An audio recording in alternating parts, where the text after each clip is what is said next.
All right, good evening. It is edition number 13, Blended Tech Learning Office Hours, and we have some good stuff tonight.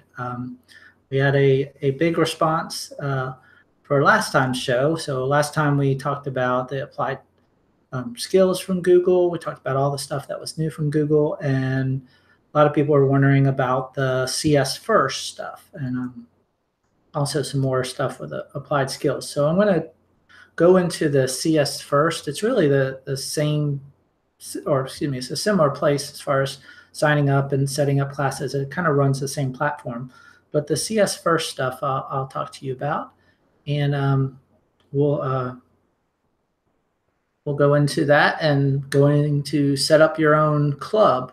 But before we do that, I also want to talk to you because we are getting closer to the date. If you are a Microsoft person and use Office Mix, we're getting closer to that date of being able to migrate your mixes over to Stream. So I'm going to show you how that's done.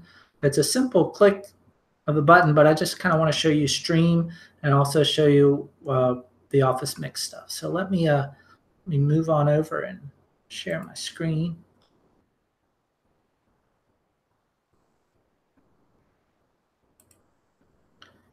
There we go.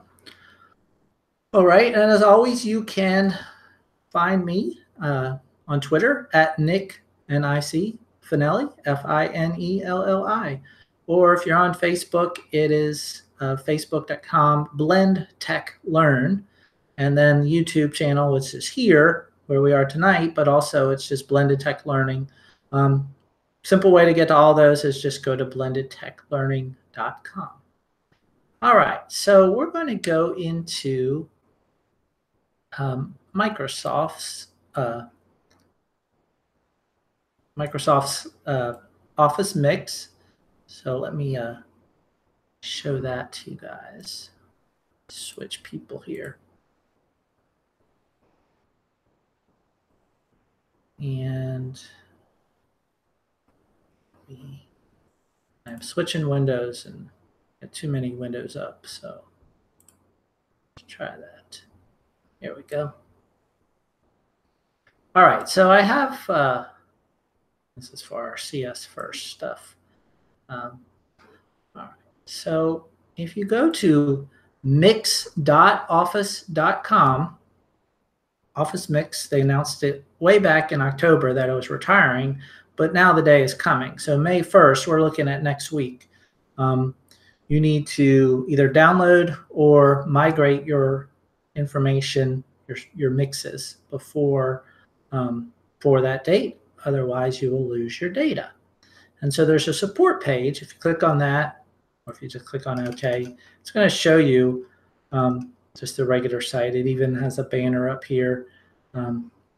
But if you click on the support page, it's going to say, bring the best of Office Mix Preview to Office 365. And so it's just talking about the note from it.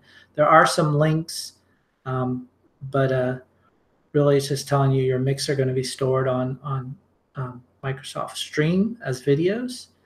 And you can continue to access Office Mix, of course, until next week. And so the mixes that are migrated do not include, so think about it, if you did an Office Mix and you want to get the analytics data or quizzes or apps, those interactive content items do not come over with your mixes. If you don't have access to Stream, then you can save your mixes as PowerPoint files, and then your analytics data can be saved as Excel files. Then also there's more stuff coming, but let's say you don't have Stream. But if you do have Stream, let me show you. So if you have Stream, I would go to your portal.office.com, however you get into your Office items, and go into your apps. And while you're on your apps, go down to where it says Stream. And you'll be able to tell right away if you have it. If you don't see it in the main part, that may be understandable, but it does have to be something that your tenant whoever's in charge of your tenant turns on.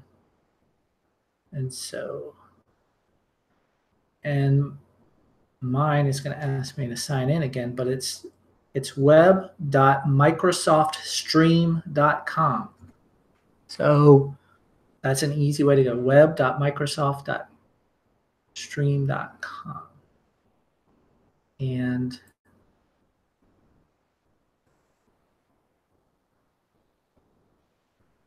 once you get in, you can see that you can securely upload, you can find content. There's also channels and groups on here. Basically, it's a portal for all these videos.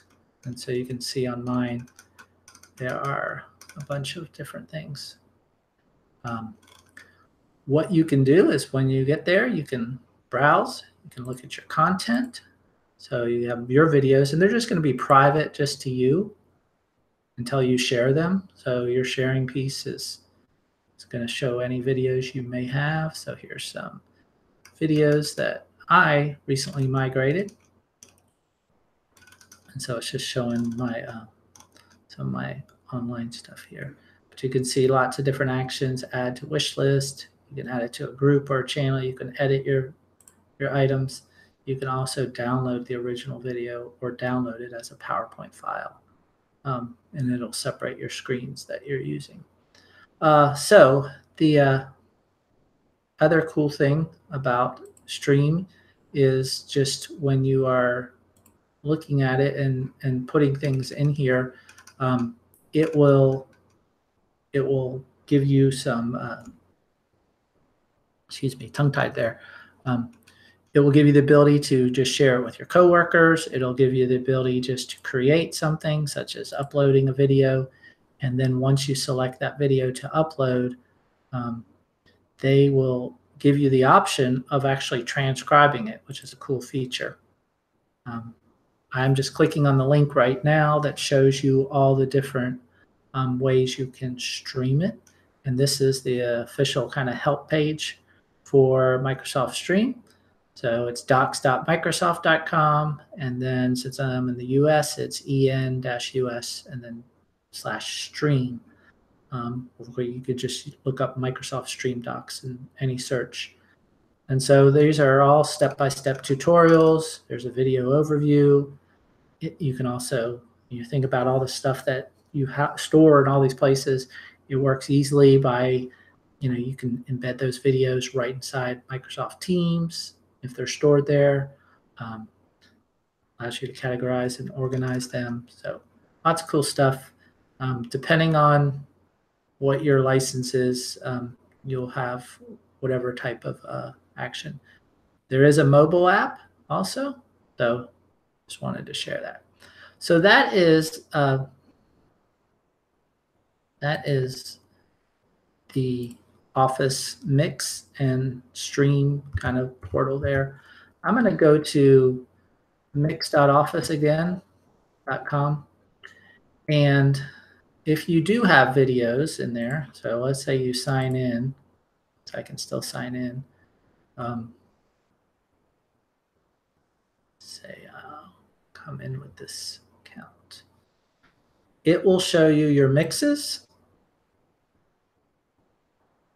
And since I have migrated all of mine, it's not showing them any longer, but it would just show it here on this page. And then you could then just click on the migrate button and it'll go through.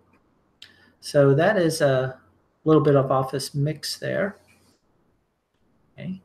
Before we go on to our next part that has to do with CS First, I want to remind everybody, of course, that we are on live on Monday too, 7:07 on Facebook Live. And now we have even more courses. And as I said last time, we're going to have about 35 or so. So you can always go to Blended Tech Learning and go to courses and view them. If you go to the video library, then that will take you to the YouTube page. But you can see we still have the Level 2 preps and Level 1 prep, the Apple Teacher prep, the Microsoft Innovative Educator Teacher Academy online. Of course, the Edtech office hours free, so you can just go through all of those, all 12 that we have now. Then we start getting into some other things like personalized student learning and Google Slides Makeover, digital writing with G Suite, Google Geo tools. We now have a Google Forms inside and out, a Chrome Chameleon, introduction to computational thinking. I'm about to post up my Minecraft Intro to Minecraft EDU course. There's one on authentic assessments using Office 365. 7 steps to make learning more accessible using accessibility tools. Digital storytelling with Sway, and also portfolios with Google Sites, Skype in the classroom, and Writing Reimagined. And last but not least, if you want to get the bundle of level 1 and level 2, you can have both of those courses together without having to go through both. So those are what we have right now. Like I said, in about a week, we're gonna ramp that up a bunch more with some other nice courses, and should be a course on applied skills. Should be a course on Google Classroom, Microsoft Teams, just to mention a few. All right, enough of the plugging. So now let's get back into CS first. So I'm going to stop sharing my screen and get back to regular. All right, so CS First is a pretty cool thing. So csfirst.withgoogle.com is where you sign up to basically look at this curriculum with computer science for kids. And it has a broad range. It's kind of like a 6 to 14-year-old range. So this is signing up for students, whereas the applied skills are more for the middle school on up to the high school. So tonight we'll just talk about the CS First initiative. So when you first get in, it's going to ask you whether you're a student or a teacher. So I'm going to take you on the screen now and walk you through that, and then we'll talk about some other things that you do to set yourself up. All right, so here we are, CS First with Google.com. And then it's going to ask you what describes you best. Are you a student or a teacher? So student, of course, is going to click student, create a new account, or sign in with your CS First username and password. So that means the teacher could create a special name. Let's say a student doesn't have a Google account or something like that. They can just still get in that way. So I'm going to sign in as a student first just to show you what that would look like. And so as soon as they get it, it's going to say enter a club code. New students, don't know your club code, ask your teacher. Returning students, username and password. Okay. Don't have a teacher? Try activities on your own. So then you could also share this with kids and have them do it on their own, especially if they're on the older side. It's pretty self-explanatory. They can walk through them. But so it's going to wait for a club code. And if I sign in up here on the right, it's just going to take me back to I'm a student or I'm a teacher. So on the flip side, let me bring in my teacher version. So you can see I've already signed in and brought in. So here it is, signing in. And I'm going to sign in as a teacher. And it quickly went to my clubs because I've already established some clubs. And so these clubs are based on some of the curriculum brought in there. So I'm actually going to go backwards here. So you're in first in CS First. Of course, on this page, it's going to say you can explore the curriculum. So I would go ahead and look at that. There's a lot of cool things that are in there. And so when we're looking at the curriculum, they have sample activities, Gumball's Coding Adventure. So they start out with easy ones, and then they have specific themes. And the themed ones are, more for longer, after school sessions, or if you're going to continue to do it. Whereas these are more for, one day special things, hour code, that type of stuff, or conference, or just a mini thing for kids. But this is over several days or weeks, depending on how much you have them. I actually did this with a group of kids as like a 1-week summer camp. And so we did actually a couple of these. So that's pretty cool. but they base it on themes. And so you select the themes. You can get all of them, but I tended to choose on the ones that, the students that I was working with gravitated towards most. But if you're trying to teach a particular skill, or if you're trying to go from easy to moderate to challenging based on, what you have, then choose it that way. But so let's just say go ahead and we're going to look at storytelling. And so you can look at the student activities. And so what it does is has a little checklist of all the activities as you go through them. It's got a nice little banner on the right side, or not a banner, but a little icon that says share to Google Classroom. So if you set up a Google Classroom, this works well with that. Then also we have your survey. Basically, it's a checklist for you as a teacher to go through. Go through your video about CS First and Scratch. It does use Scratch for these items. And so if you've never used Scratch from MIT, Scratch is a kindergarten lab there.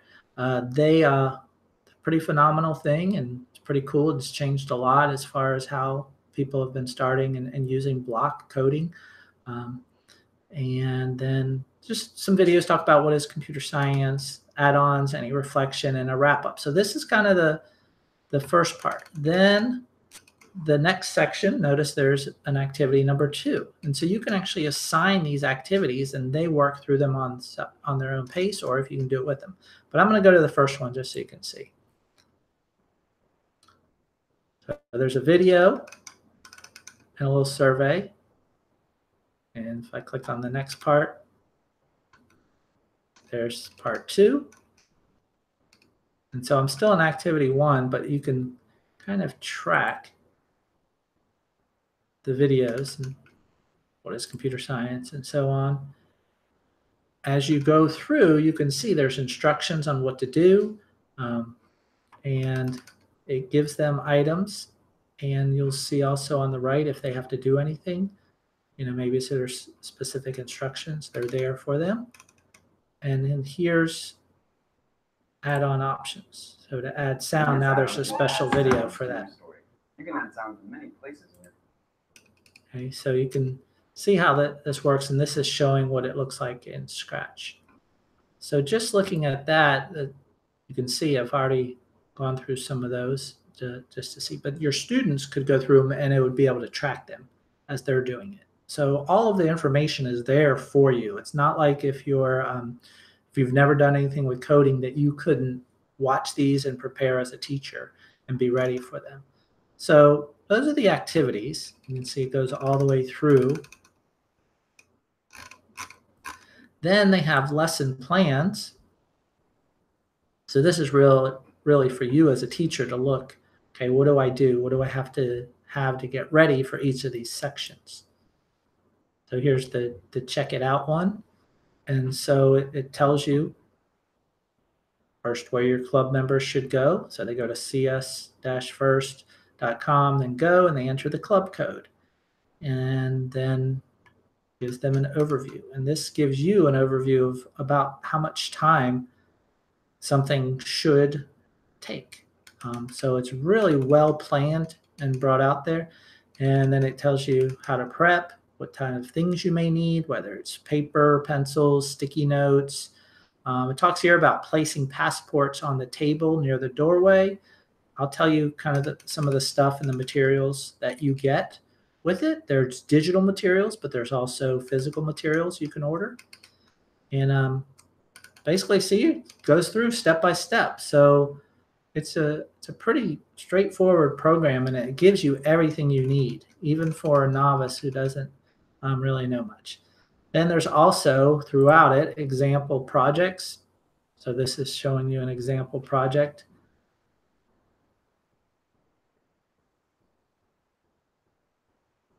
So it's going to load that project up. And it's a check it out example project from scratch.mit.edu. And so it's going to show you how the actual Scratch part works. Click on the green flag to start. And this one is a silent one. We got to read it. I've always wanted a cat, but my sisters Good at logic, a dog would be great. And notice as the things are passing by, she looks like she's walking and saying things about them. So that's just showing a little bit about that. You have a solution sheet. So if you're working with your students and they come up with some sort of solution and you're not sure whether they did it correctly, this whole thing provides what they should do and what type of blocks they should be putting and what it should look like. That also is provided for you. So that's a nice thing for each activity. Lastly, there's the showcase selector, and that's when you decide at the end of the week or at the end of the club's day or something like that, you can choose a showcase of students to show their work from that day.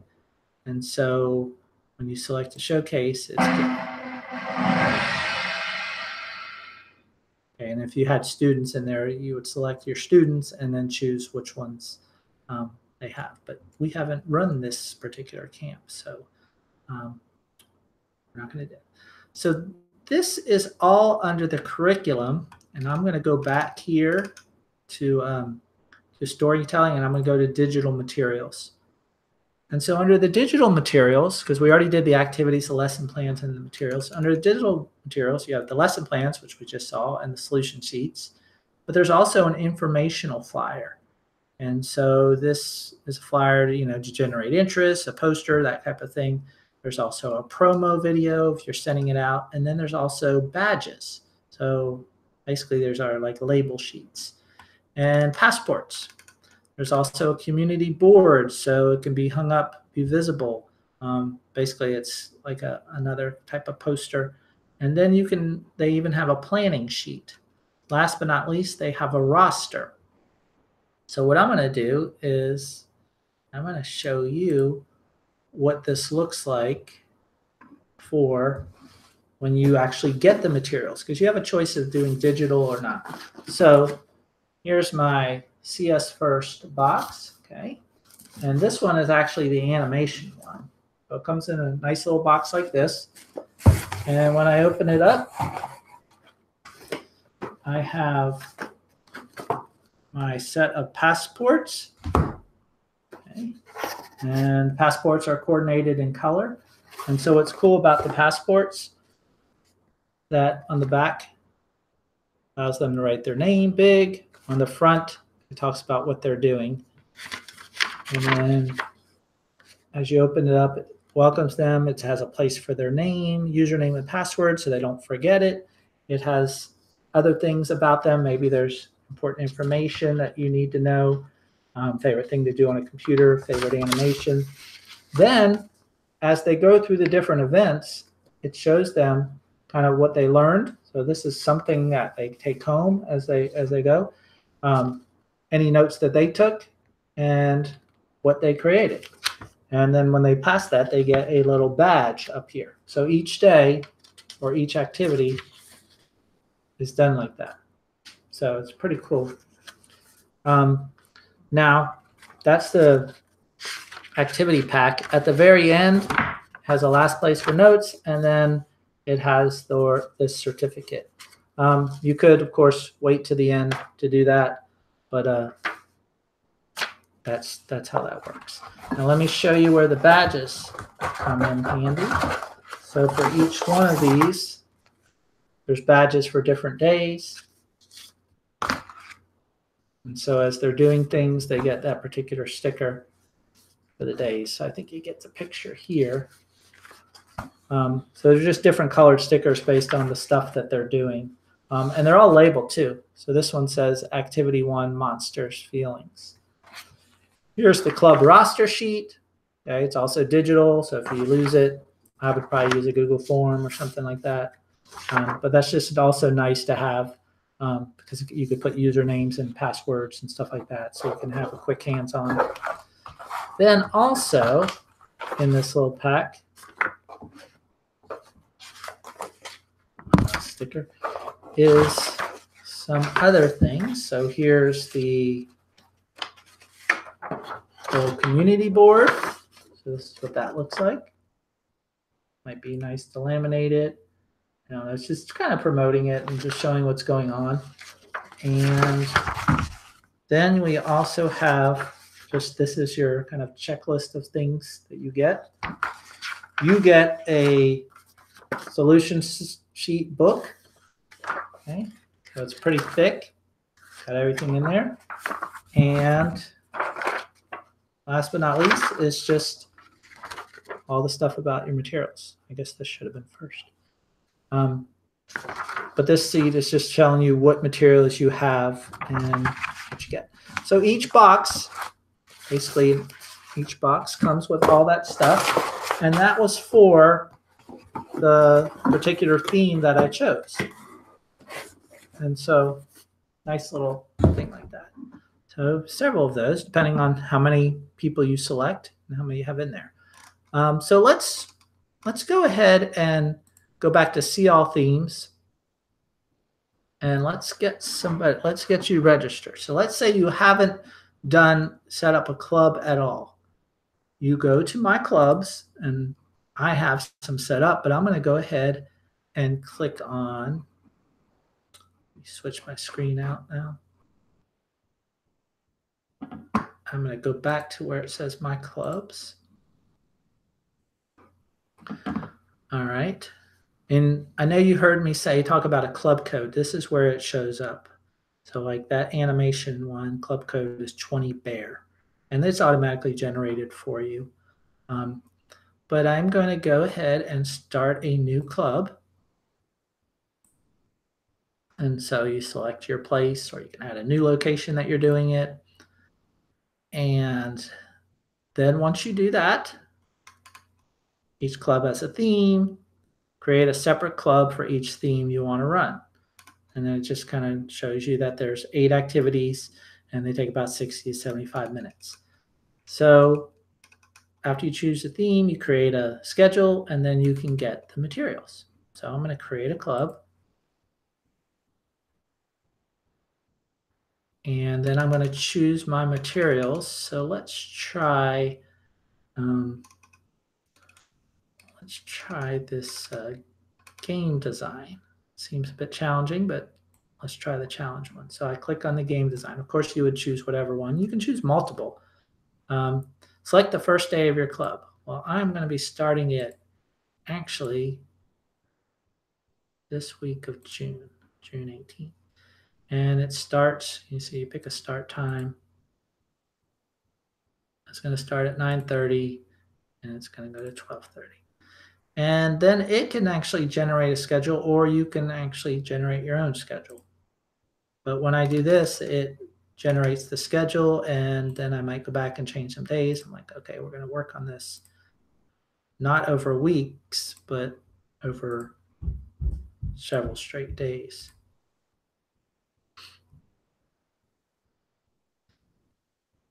Oops, I'm in July.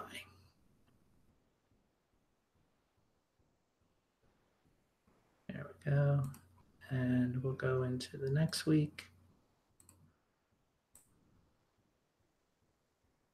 So after you set up this schedule, so I'm just clicking on different days on the calendar itself. You can set up makeup days if you wanted to. So after you set that up, then, and you can always change the dates, because it's not until it's published is it going to go anywhere. You save the schedule, make sure you do your time zone. I mean, theoretically, you could run this virtually if you wanted to. Then it says, get your materials. Do you want materials shipped for your club? By default, it's no, but if you want, because digital printing, but if you want them sent to your house, make sure you have your address, and you get 30 printed items sent to you. Okay. And so I request my materials. And then after I do that, it's going to ask me to specify my role. And so if you're just a host and you're going to hire somebody or have somebody come and help you, and just choose that you're a host. But if you're going to be teaching it and the host, go ahead and say you're a host and guru and set the role. And it explains the different aspects of that. Do you want to find volunteers for your club? So if I'm looking for people, this will also allow you to search to see people in your area that might be doing it.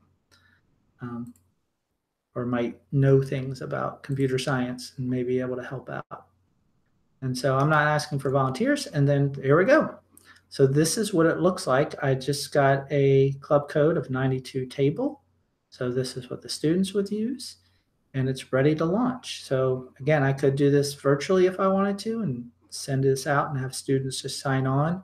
It depends. If you have a Google Classroom, you could create that. Even if you have a Gmail account, you could do that. But this just walks you through all those steps. So there's the activity, there's the shipping, there's the host. So we're seeing here all of these particular parts that we just went through. So that was the setup.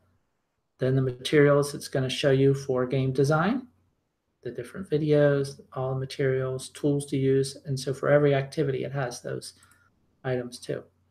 Now, the cool part is once you're in it, there are student stats. Of course, I don't have any students in here right now, but once students complete things, they ask for like a daily reflection for them to either, they could voice type it or type it themselves, and, gives you feedback. And then you also get to see their progress of what's going on.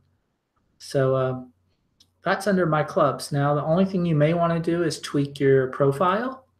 So once you're signed in, it's going to ask you whether you want certain emails, whether you're a teacher, volunteer, advocate. This is just how you're posted. So I'm willing and able to help people around the country with this kind of stuff. So I just put myself out there to do that. So that is how you set up a club, pretty simple and easily, with CS First. And, to judge how easy or how hard it is, go ahead and do it yourself and see if it's something you feel like, oh yeah, my whatever age student can do this. If you have certain locations you want to do this in different places, you can search and see what's out there. See what schools might be available for doing stuff like this. So you can, if you're in Los Angeles, search there, see gurus. And so these are showing schools, but you could also look to see if there's, any guru opportunities within certain areas. You pick the mileage. There we go. And so that's just the basic parts of you as a teacher being in there, and then the students going in and just following those particular items. And so here's 20 Bear. So let's have that student we had earlier go and do that. So I'm a student and enter the club code. Bear. Okay. And they're just making sure you're at the right place. Check your printed passport. Is your club theme animation? Yes, it is. I need a username and a password. I could set those up ahead of time. So this one is CS15, and so it's telling you, hey, write this down. And then your password, 86 Rainwater. And that's it. So I type in the password and I sign in. And so now I'm already in my first activity. And it's going to ask them some questions here. So you might want to go through as a student to see what questions they ask. Basically, it's just the beginning of the survey, just to kind of find out where they are and what they know about things. And then it walks them through the steps. So that's it. So that's all the students see. And then as they achieve badges and things like that, they can actually see, based on whatever clubs or things they're in, which ones they've checked off. So go back. So that's CS First.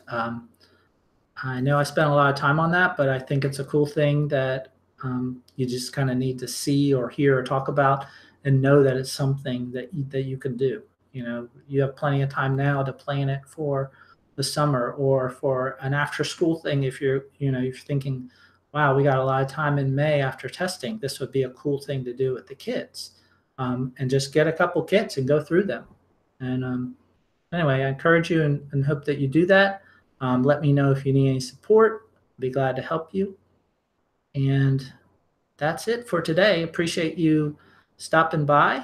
And remember to send questions ahead of time or if you have certain requests. Also, if you know anybody who's trying to get a certification and needs a prep course, go ahead and send them my way to the courses and something they can do online anytime. If you have a whole district that wants to do this, I also come on site and do that. So be glad to help. Again, this is Nick Finelli, and you're listening to and watching Blended Tech Learning's Edtech Office Hours. And this was episode 13. Good night, everybody.